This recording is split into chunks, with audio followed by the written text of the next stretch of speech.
Make that thing there's a thing on the side. on the side. You scroll. Sorry, You pointed at the computer. how do I go back? Point it to the computer. Point at the computer. Well, you could just talk and we can... So how do I go back? Scroll it the other way. The other way.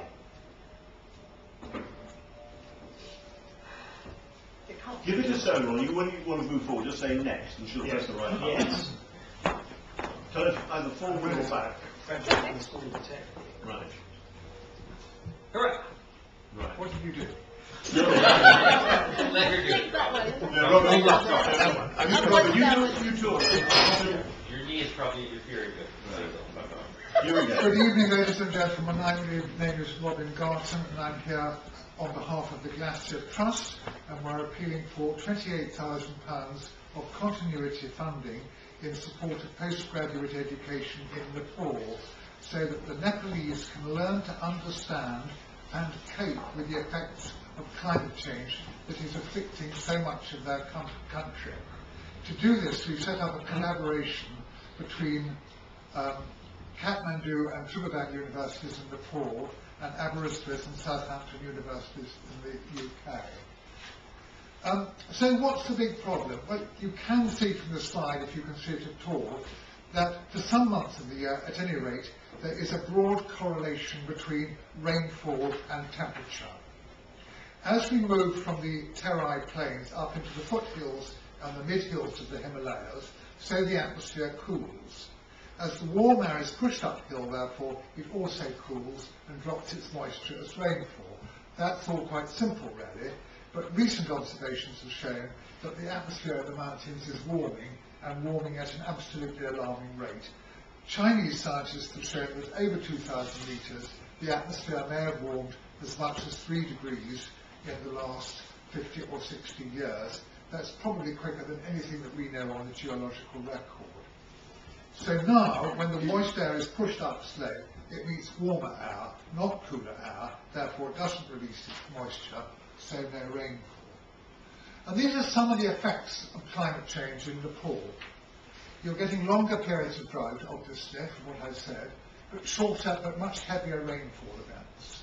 Dramatically warmer winters. They're probably 2 degrees warmer now than it was 10 or 15 years ago, according to some data stations. Extreme storm events and landsliding, but the big problem for them is the unreliability of the seasons, which is leading to crop failure. Now, it's bad enough as it is. Most Nepalese children are undernourished, and the majority of rural women are seriously undernourished. Kathmandu, frankly, is out to lunch on this. It's far too far away to do anything. It's light years away. And so most development falls to NGOs. But the problem is, do the NGOs really understand about climate change? And I really wouldn't rely on it. Climate change is certainly not understood by local farmers.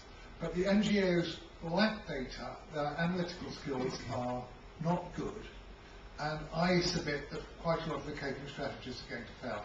And if you remember this old adage, if you can't measure it, you can't manage it. And I believe that we are going to face widespread starvation if we're not going to get something done about it.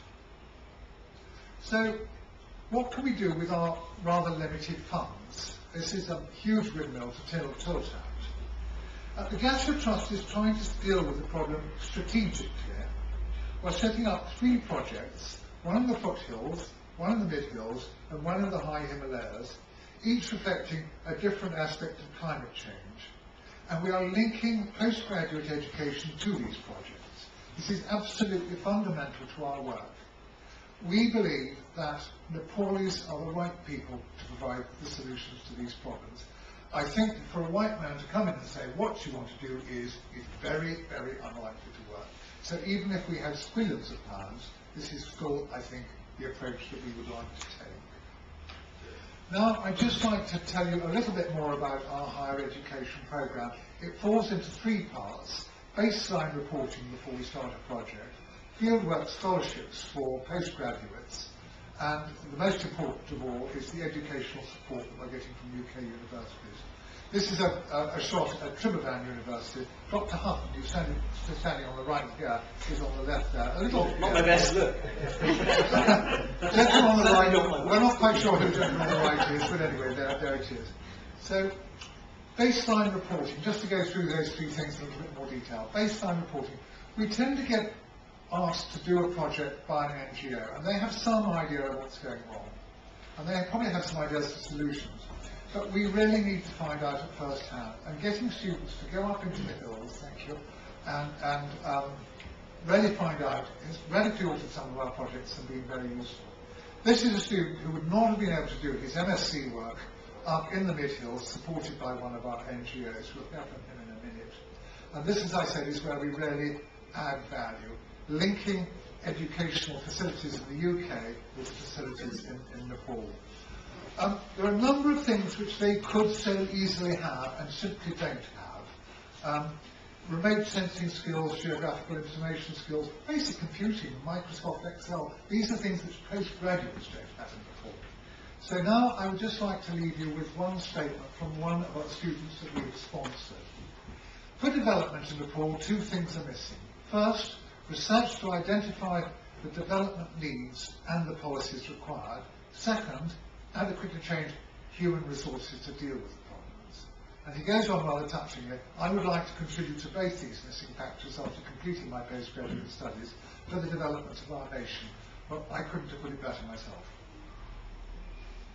Gosh, and I got 5 seconds to go. That's it. That's it. That's a lot. Right.